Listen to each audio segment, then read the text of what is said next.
సంవత్సరాల తరబడి ఎన్ని మందులు వాడినా మీ మోకాల నొప్పులు తగ్గట్లేదా? ప్రాణ పెయిన్ క్లినిక్ లో అత్యాధునిక చికిత్స. నమస్తే విజయ పెద్దన గారు. నమస్తే ఉషా. రీసెంట్గా మనం కొన్ని వీడియోస్ చేసామండి వైఫ్ అండ్ హస్బెండ్కి సంబంధించినవి.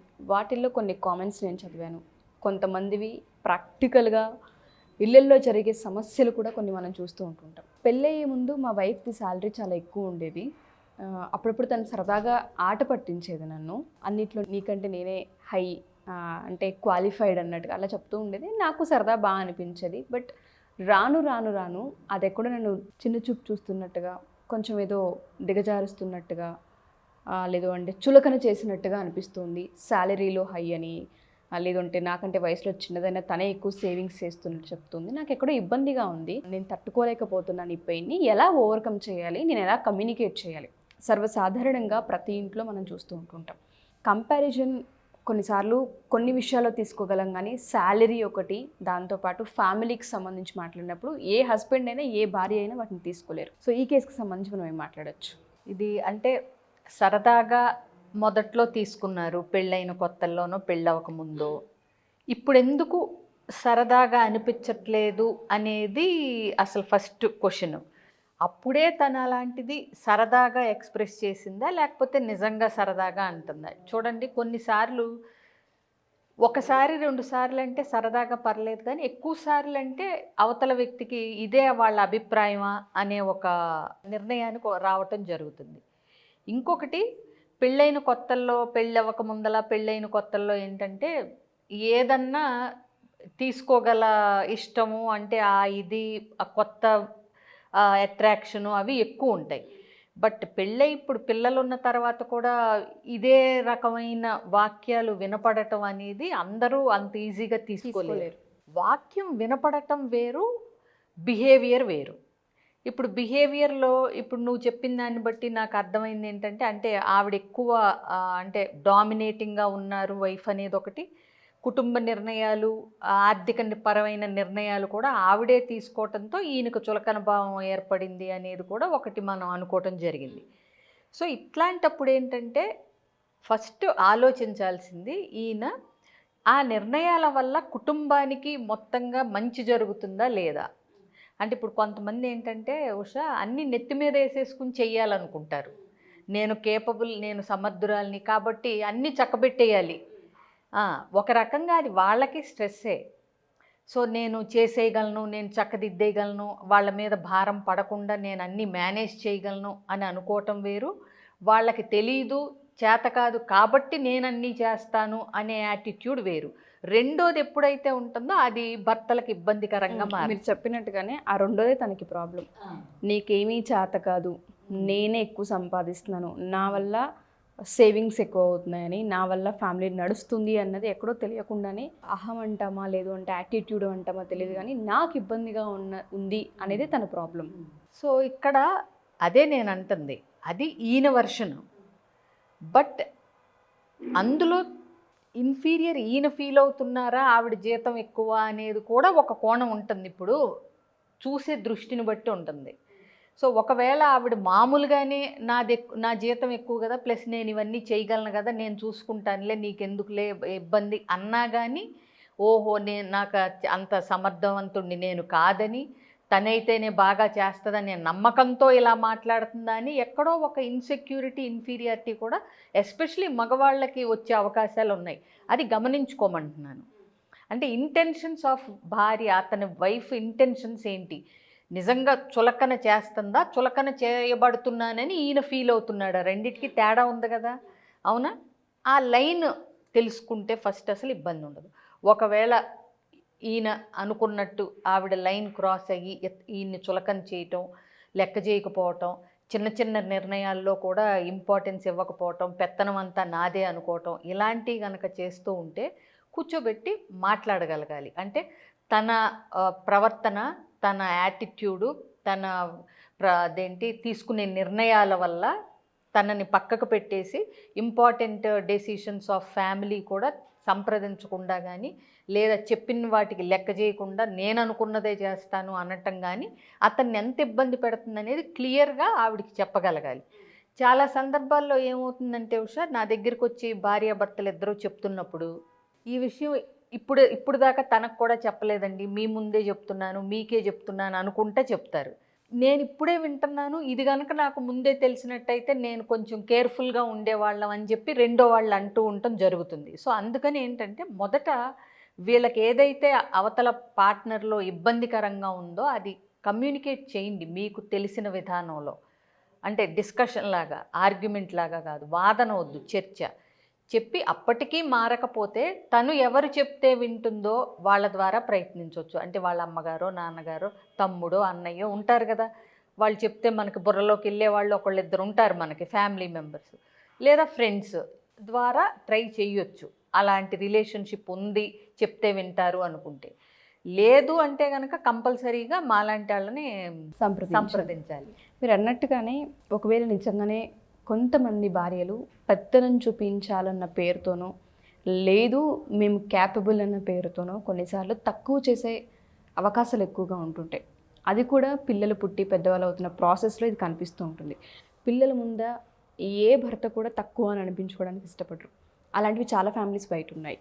అవును, వాళ్ళ మనోవేదన కొన్నిసార్లు ఎవరితో చెప్పిద్దామని ప్రయత్నించినా అది ఇంపాసిబుల్గానే కనిపిస్తూ ఉంటుంది. ప్లస్ ఇంకొకటి, చెప్పించినప్పుడు వాళ్ళు ఎలా తీసుకుంటారో తెలియదు. ఎగ్జాక్ట్లీ. సో ఆ డైలమాలో చాలా మంది ఉంటారు. అంటే నాతోనే చెప్పకపోయావు, వేరే వాళ్ళ ద్వారా ఎందుకు, ఇలాంటి కూడా వస్తాయని భయపడుతుంటారు. కానీ ఎవరైతే ఈ వీడియో చూస్తూ ఉంటుంటారో ప్రతి ఒక్కరికి మనం ఏం చేస్తున్నాం అనేది ఒక సెల్ఫ్ చెప్తూ ఉంటుంది ఎప్పటికప్పుడు.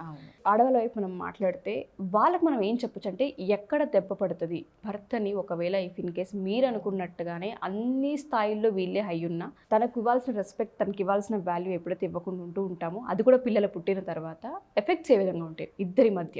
అసలు ఫస్ట్ ఆఫ్ ఆల్ ఒకవేళ భార్యకి నిజంగా జీతం ఎక్కువ ఉండి అన్నిట్లో నిజంగా గనక అంటే అన్నిట్లో ఆవిడదే దూసుకెళ్ళిపోయే మనస్తత్వం అయితే ఆవిడ మామూలుగా ఉన్నా సరే భర్త ఇన్సెక్యూరిటీ, ఆత్మన్యూన్యత, ఇన్ఫీరియర్ ఫీల్ అయిపోతూ ఉంటాడు ఆబ్వియస్గా ఎక్కువ మట్టుకు.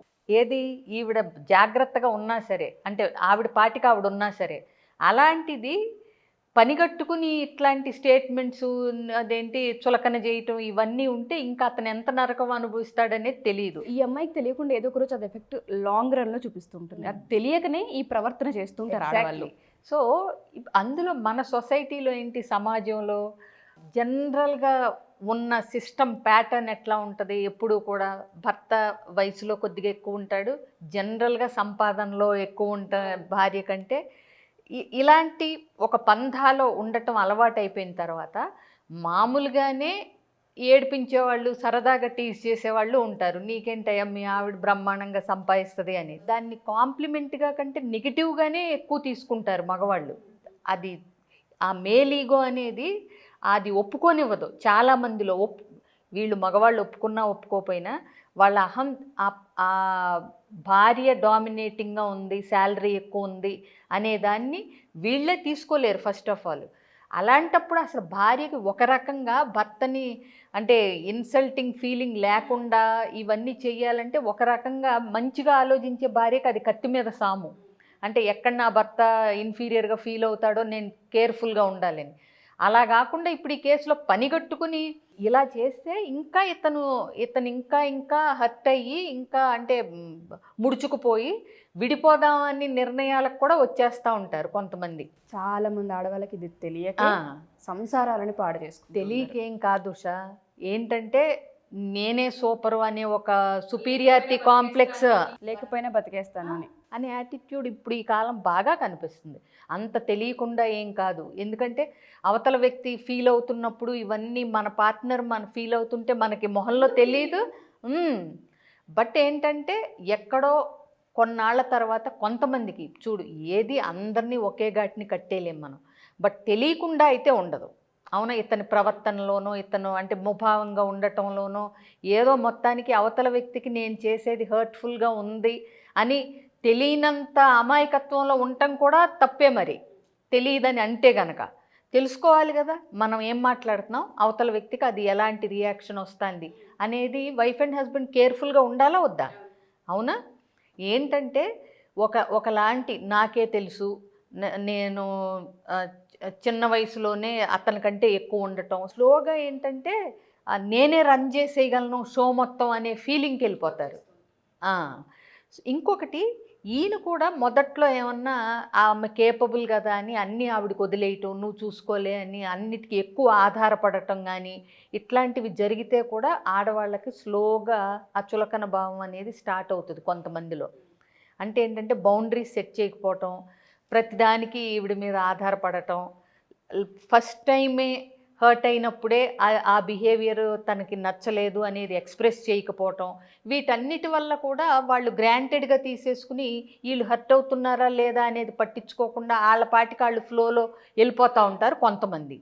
ఈయన విషయంలో ఏమవుతుంది అనేది చెక్ చేసుకోవాలి. ఓకే, ఈయన చెప్పినా ఆవిడ పట్టించుకోవట్లేదా, లేదా అసలు ఈయన చెప్పలేదా, లేదా మొదట ఈయనే ఆవిడికి ఆ ఫ్రీడము, అన్నీ చూసుకోగలిగిన ఫ్రీడము అన్నీ నువ్వే చూసుకో అన్నట్టు వదిలేసి ఇప్పుడు రాను రాను ఏమన్నా ఆవిడ పెత్తనంలాగా అనిపించి ఫీల్ అవుతున్నారా? ఇప్పుడు చాలా కోణాలు ఉంటాయి, అవునా? సో ఇలాంటివన్నీ చూసుకుని మాట్లాడి ఎక్స్ప్రెస్ చేసి ఇవన్నీ ప్రయత్నాల తర్వాత కూడా ఏమీ ఇంప్రూవ్మెంట్ కనిపిస్తున్నట్టు లేదు అని అనిపిస్తే కనుక తప్పకుండా కౌన్సిలర్స్ని కలవండి. ఎగ్జాక్ట్లీ మీరు చెప్పినట్టుగానే ఎవరైనా సరే మా ఈ వీడియో కనుక చూస్తే పెత్తనం ఒక సైడ్ మాత్రమే కనిపిస్తుంది, పిల్లల ముందు ఫ్యామిలీ ముందు చులకన అవుతున్నాము అన్నప్పుడు కొన్నిసార్లు విజయ పెద్దన గారు కొన్ని రూల్స్ చెప్పారు. ఇవి ఏమైనా జరిగి ఉన్నాయా లైఫ్లో? మేమే ముందు ఇచ్చేసామా? స్టార్టింగ్లో వీటిని అలవాటు చేసున్నామా? అసలు చెప్పే ప్రయత్నం చేసామా తనకి హర్ట్ అవుతున్నామని? ఒకటికి రెండుసార్లు థింక్ చేసి మీరు కూర్చోబెట్టి మాట్లాడే ప్రయత్నం కానివ్వండి, లేదా వాళ్ళ పేరెంట్స్ సైడ్ నుంచి ఎవరైనా చెప్తే వింటారు, చెప్తా ఏమనుకోరు అన్న ఫీలింగ్ మీకు కనుక వస్తే ఆ ప్రయత్నం మీరు ఖచ్చితంగా చేయొచ్చు. లేదు అనుకుంటే కౌన్సిలర్ హెల్ప్ ఖచ్చితంగా ఉంటుంది. చాలా సందర్భాల్లో తెలుసో తెలియకో వీటి వల్ల విడిపోయేదాకా సంబంధాలు వెళ్ళిపోతున్నాయి. ఇవాళ రేపు అటువంటి మనం చాలా ఎక్కువగా చూస్తూ ఉన్నాము. అందరూ అని చెప్పలేదు మేము వీడియోలో. ఎవరైతే ఇటువంటి ప్రాబ్లంతో ఇబ్బంది పడుతూ ఉన్నారో ఖచ్చితంగా వాళ్ళకు ఒక సొల్యూషన్, ఏ పాయింట్లు మనం చెక్ చేసుకోవాలి, క్రాస్ చెక్ చేసుకోవాలి, ఏ విషయాలు పరిగణలోకి తీసుకోవాల్సిన అవసరం ఉంటుంది, మన ద్వారా జరిగిందా, మొదటి నుంచి జరుగుతూ ఉందా, ఈ మధ్య కాలంలో ఏమన్నా వచ్చిందా, ఇటువంటివన్నీ మనం చూసుకున్నప్పుడు బంధం బలపడే అవకాశం ఉంటుందని ఈ వీడియో సారాంశం. ఎవరైనా సరే కౌన్సిలింగ్ హెల్ప్ కావాలి, మేము అన్నీ ప్రయత్నించామనుకుంటే కింద స్క్రోల్ అవుతున్న కాంటాక్ట్ నెంబర్ని కాంటాక్ట్ చేస్తే విజయ పెద్దన గారి మీకు పూర్తి వివరాలు అందిస్తారు. Thank you ma'am, thank you so much.